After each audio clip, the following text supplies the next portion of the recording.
قرآن کریم میں جو رکوع لگے ہوئے ہیں یہ ہمارے قرآنوں میں لگے ہوئے ہیں، اجمیوں کے قرآنوں میں لگے ہوئے ہیں، یعنی ہندوستان، پاکستان، بنگلہ دیش، یہ ادھر کے جو ملک ہیں ان قرآنوں میں رکوع لگے ہوئے ہیں۔ عربوں کے یہاں جو قرآن کریم میں ان میں رکوع لگے ہوئے نہیں۔ آج جتنے سعودیہ سے چھپے ہوئے قرآن کریم آتے ہیں آپ کھول کے دیکھیں ان میں رکوع نہیں ہے، اور یہ جو ہمارے یہاں قرآن کریم ہے اس میں رکوع ہیں۔ یہ رکوع کس نے لگائے ہیں؟ ہمارے قرآنوں میں کیوں ہیں، عربوں کے قرآنوں میں کیوں نہیں؟ اگر بہت پہلے سے صحابہ اور تابعین کے زمانے سے آئے ہوتے تو سبھی قرآنوں میں ہوتے۔ جو چیزیں صحابہ اور تابعین کے زمانے سے شروع ہوئی ہیں وہ سبھی قرآنوں میں ہیں۔ دیکھو قرآن کریم میں زبر، زیر، پیش، نقطے یہ اصل میں نہیں تھے، یہ تابعین کے زمانے میں لگے ہیں، بلکہ صحابہ بھی تھے اس وقت، صحابہ بھی دنیا میں موجود تھے اور تابعین کے زمانے میں لگے ہیں۔ اور وہ جو مشہور تاریخی آدمی حجاج ابن یوسف اس نے علماء سے لگوائے ہیں۔ اس سے پہلے عربی ایسی لکھی جاتی تھی کہ اس میں کوئی زبر زیر اور پیش ہوتا ہی نہیں تھا۔ ہماری اردو میں زبر زیر پیش کون سے ہوتے ہیں؟ ہماری جو اردو لکھتے ہیں اس میں زبر زیر پیش کہاں ہوتے ہیں؟ مگر ہر آدمی اردو بغیر زبر زیر کے پیش کے پڑھتا ہے، ایسے عربی بھی پڑھی جاتی تھی، اس میں زبر زیر پیش نہیں تھے۔ اسی طریقے سے نقطے بھی نہیں تھے۔ ہماری جو اردو ہے اس اردو میں بھی شروع میں نقطے نہیں تھے اور سب اس انداز سے لکھا جاتا، کوئی نقطہ ہی نہیں تھا، اور بغیر نقطے کے وہ اردو پڑھی جاتی تھی۔ اور پرانے آج سے 150 سال پہلے کی جو کتابیں ہیں وہ اس خط میں آج بھی چھپی ہوئی موجود ہیں، اس میں نقطے اردو میں نہیں ہوتے تھے۔ تو عربی میں نقطے، با کا ایک نقطہ اور تا کے اوپر 2 نقطے اور سا کے 3 نقطے، اور جیم اور ہا اور خا میں کہ جیم کے پیٹ میں 1 نقطہ اور ہا خالی اور خا کے اوپر یہ نقطہ، یہ کوئی نقطے نہیں تھے۔ پھر اس کی ضرورت پیش آئی۔ کب ضرورت پیش آئی؟ اسلام عربوں سے نکل کر کے اجمیوں کے یہاں غیر عربوں میں اسلام پہنچا۔ اب غیر عربوں نے تو قرآن کریم پڑھنا شروع کیا تھے تو عربی جانتے نہیں، زبردستی انہیں پڑھنی ہے تو ان کو دشواری پیش آنے لگی۔ اور ایک موقع پر صحابہ نے ایک آدمی کو دیکھا کہ اس نے قرآن کریم میں اتنی بڑی بھاری غلطی کر ڈالی کہ صحابہ کے تابعین کے لرز گئے کہ اتنی بڑی غلطی کر ڈالی سے۔ ایک جگہ پر ہے ان اللہ بریء من المشرکین ورسولہ، کہ اللہ مشرکوں سے بے تعلق ہیں اور اللہ کے رسول بھی مشرکوں سے بے تعلق ہیں۔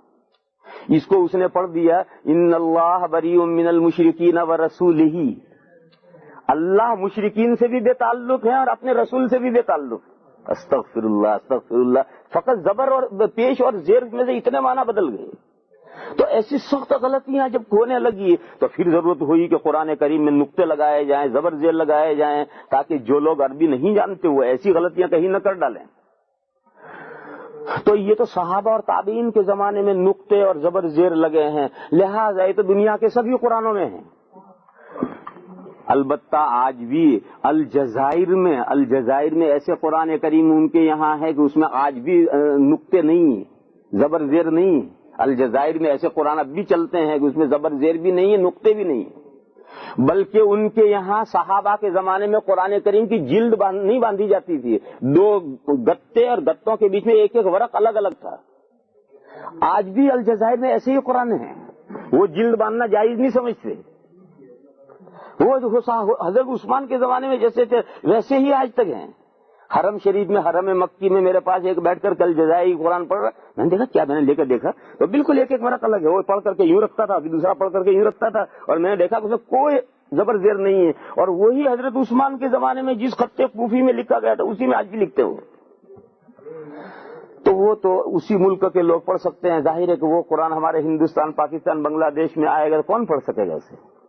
تو صحابہ اور تابعین نے قرآن کریم میں نقطے لگائے، زبر زیر لگائے، تاکہ جو غیر عرب ہے، جو عربی نہیں جانتے، وہ بھی قرآن کریم کو پڑھ سکیں۔ اور آج ہمارا ایک چھوٹا سا بچہ 8 سال کا، 10 سال کا بچہ ہے جو ایک حرف عربی کا نہیں جانتا، وہ اس پورے قرآن کریم کو ازبر کر لیتا ہے اور ایسا فر پڑھتا چلا جاتا ہے کہ دنگ رہ جاتے ہیں کہ یہ لینگویج سمجھے بغیر اتنی بڑی کتاب کیسے یاد کر لیتا ہے۔ آج لوگوں کو بڑی حیرت ہوتی ہے کہ ایک بچہ ہے، ایک لینگویج کو سمجھتا ہی نہیں، اس کا ایک سینٹینس، ایک جملہ، 2 جملے یاد کر لے تو ہو سکتا ہے، لیکن یہ اجمیوں کے بچے جو عربی سمجھتے ہی نہیں ہیں، بالکل لینگویج سے ناواقف ہیں، اور اتنی بڑی کتاب حفظ کر لیتے ہیں اور فر پڑھتے ہیں اور کہیں غلطی نہیں کرتے ہیں، یہ کیا بات ہے؟ یہ قرآن کریم کا معجزہ ہے، یہ قرآن کریم کا معجزہ ہے۔ اور دنیا کی کوئی کتاب لاؤ اس کتاب کو، اور ایسے شخص کو دو جو اس لینگویج کو نہیں جانتا، اور کہو اسے حفظ کر کے دکھاؤ، ساری دنیا سے اکٹھا ہو جائے گی تو ابھی حفظ نہیں کر سکتی۔ سمجھے بغیر کیسے یاد کرے گا اسے؟ کوئی بھی کتاب لاؤ، جس کو تجربہ کرنا ہو کر لو، کوئی بھی کتاب لاؤ اور وہ کتاب لا کر ایسے شخصوں کو دو کہ جو اس کتاب کی لینگویج نہیں جانتا، اور اسے کہو یہ پوری کتاب حفظ کر کے بتاؤ، کوئی نہیں کر سکتا۔ اور قرآن کریم کا یہ معجزہ ہے کہ دنیا میں کروڑوں بچے جو عربی کا ایک حرف نہیں جانتے، پورا قرآن کریم ایسا یاد کرتے ہیں جیسے کہ وہ اپنے ماں باپ کے نام یاد کرتے ہیں، کہ ایک حرف آگے پیچھے نہیں ہو سکتا۔ یہ قرآن کریم کا معجزہ ہے۔ تو یہ ان کی سہولت کے لیے یہ چیزیں اسے بڑھائی گئی۔ پھر زمانہ آگے بڑھا، بخارا ایک شہر ہے اور اب بھی ہے، بہت بڑا ہے، اور یہ جو روس نے 5 ملک آزاد کیے ہیں، ان 5 آزاد کیے ہوئے ملکوں میں ایک ملک ہے ازبکستان۔ ازبکستان کا کیپٹل تو ہے تاشقند، اور اس کی جو اس کی کنٹری کی جو بڑی سٹی ہے وہ اس کے بعد نمبر ہے سمرقند کا، اور اس کے بعد نمبر ہے بخارا کا۔ اب بھی بخارا بہت بڑی سٹی ہے۔ تو یہ جو 5 ملک جو آزاد کیے گئے یہ سب اسلامی ملک تھے، اور یہ ملک کہلاتے تھے ماوراء النہر، یعنی آؤٹ آف ریور۔ وہاں ایک ندی ہے، اس ندی سے مکہ کی طرف جو ہے وہ عراق کہلاتا تھا، اور اس ندی سے جو نارتھ کی طرف کا حصہ ہے وہ ماوراء النہر کہلاتا تھا۔ تو یہ ماوراء النہر کے جو علماء تھے، اور خاص طور پر بخارا کے علماء تھے، ان علماء نے قرآن کریم میں یہ رکوع لگائے ہیں۔ پورے قرآن کریم میں جو رکوع لگائے ہیں یہ بخارا کے ماوراء النہر کے علماء نے، اور بخارا کے علماء نے قرآن کریم میں یہ رکوع لگائے ہیں۔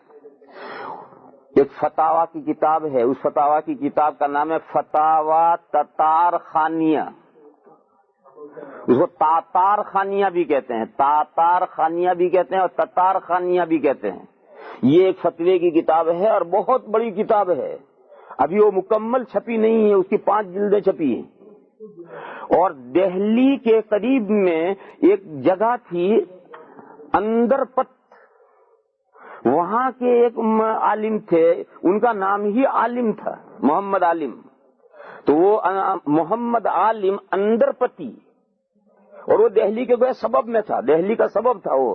تو محمد عالم اندر پتی نے یہ کتاب لکھی ہے، اور محمد عالم اندر پتی کا انتقال ہوا ہے 786 ہجری میں۔ یہ بسم اللہ کا عدد ہے، بسم اللہ کا عدد ہے 786، 786۔ یہ 786 جو بسم اللہ کا عدد ہے، اسی سن میں 786 ہجری میں ان کا انتقال ہوا ہے۔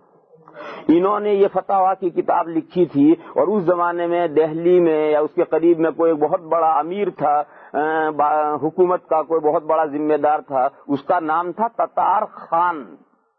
اس تتار خان سے ان کی دوستی تھی، اور اس زمانے میں جب کوئی کتابیں لکھا کرتے تھے تو بادشاہوں کے، امیروں کے نام کے طرف منسوب کیا کرتے تھے، تو انہوں نے اپنے چونکہ تتار خان سے ان کی دوستی تھی تو اس امیر کی طرف منسوب کر کے اس کا نام رکھ دیا تھا فتاوا تتار خانیہ۔ اس فتاوا تتار خانیہ میں یہ ہے جو میں بیان کر رہا ہوں کہ قرآن کریم میں جتنے رکوع لگائے گئے ہیں یہ ماوراء النہر کے علماء بخارا نے یہ سارے رکوع لگائے ہیں۔ اب ادھر کے جو ماوراء النہر کے علماء کی جو محنتیں اور کتابیں ہیں یہ سب ادھر اور نارتھ کی طرف گئی، اور ہمارا جو ہندوستان ہے، پاکستان ہے، افغانستان ہے، نیپال ہے، برما ہے، اور چین تک چلے جاؤ، یہ سب یہاں جو کتابیں آئی تھی ماوراء النہر کے علماء کی کتابیں ادھر بڑھی۔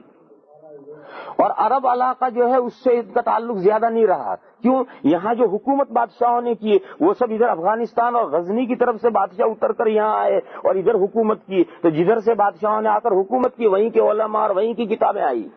اور عربوں نے حکومت کی لیکن بہت شروع میں، تقریباً 100 سال انہوں نے حکومت کی، پھر ان کا حکومت کا سلسلہ ختم ہو گیا۔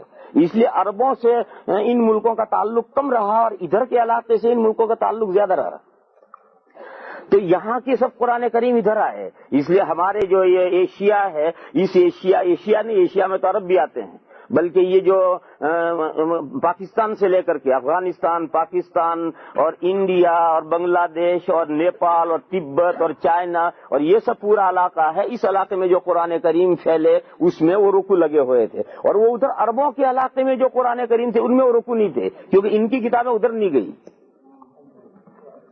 یہ جو قرآن کریم میں رکوع لگائے گئے ہیں وہ اس حساب سے لگائے گئے ہیں کہ روزانہ تراویح میں ہر رکعت میں امام ایک رکوع پڑھے تو 27ویں شب میں قرآن کریم مکمل ہو جائے گا.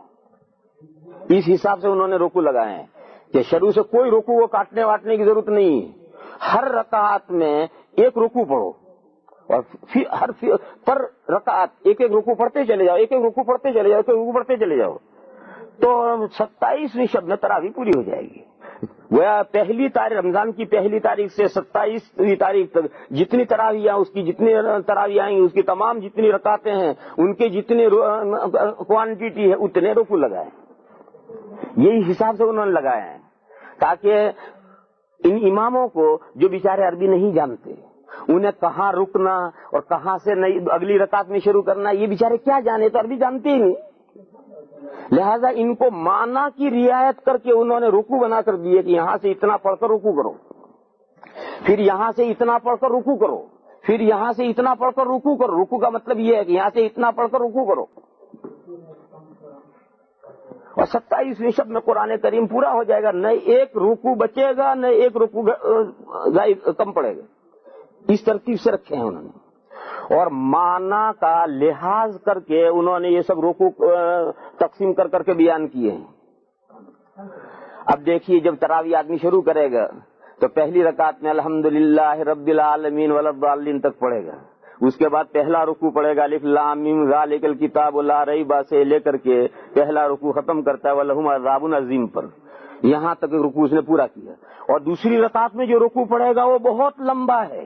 پہلی رکعت کا رکوع چھوٹا ہے اور دوسری رکعت کا رکوع بہت لمبا ہے، مگر تراویح میں کوئی حرج نہیں. کیوں؟ تراویح نفل نماز ہے، نفل نماز میں ایسا پہلی رکعت میں چھوٹی رکوع رہ جائے، چھوٹی کم رہ جائے اور دوسری رکعت میں قرات لمبی ہو جائے تو کوئی حرج نہیں ہے. نفل نماز میں اہم چیز مضمون کی رعایت ہے. آپ حضرات مضمون نہیں سمجھتے، میں اشارہ کروں جو قرآن کا جہاں سے قرآن شروع ہوا ہے سب سے قرآن کے شروع میں سب سے پہلے قرآن کریم کا تعارف انٹروڈکشن کرایا گیا ہے. الف لام میم ذالک الکتاب، یہاں سے قرآن کریم کا انٹروڈکشن کرایا. اور قرآن کریم کا انٹروڈکشن کرانے کے بعد میں قرآن کریم کے تعلق سے جو انسانوں کی 3 قسمیں ہو گئی ہیں ان 3 قسموں کے احوال بیان کیے ہیں. ایک تو وہ لوگ ہیں جو قرآن کریم پر ایمان لائے مومنین ہیں، ایک وہ لوگ ہیں جو قرآن کریم کو جنہوں نے ریجیکٹ کر دیا کافر ہیں. یہ جو 2 قومیں ہیں ان کا جتنی آیتوں میں ان کا تذکرہ ہے یہاں آ کر پہلا رکوع پورا ہو گیا. یہ پہلے رکوع کا مضمون ہے. اور تیسری جماعت وہ ہے کہ جو منافق کہلاتے ہیں. بظاہر تو ایسا ان کی زبانوں سے تو وہ یہ کہتے ہیں کہ ہم تو قرآن پر ایمان رکھتے ہیں، ہم تو مسلمان ہیں، ہم تو اسلام پر ایمان رکھتے ہیں، اور دل میں مسلمان نہیں ہیں، دل میں اسلام کے دشمن ہیں، منافق ہیں. یہ جو منافقین ہیں ان کے جو احوال ہیں وہ بہت لمبے بیان کیے گئے.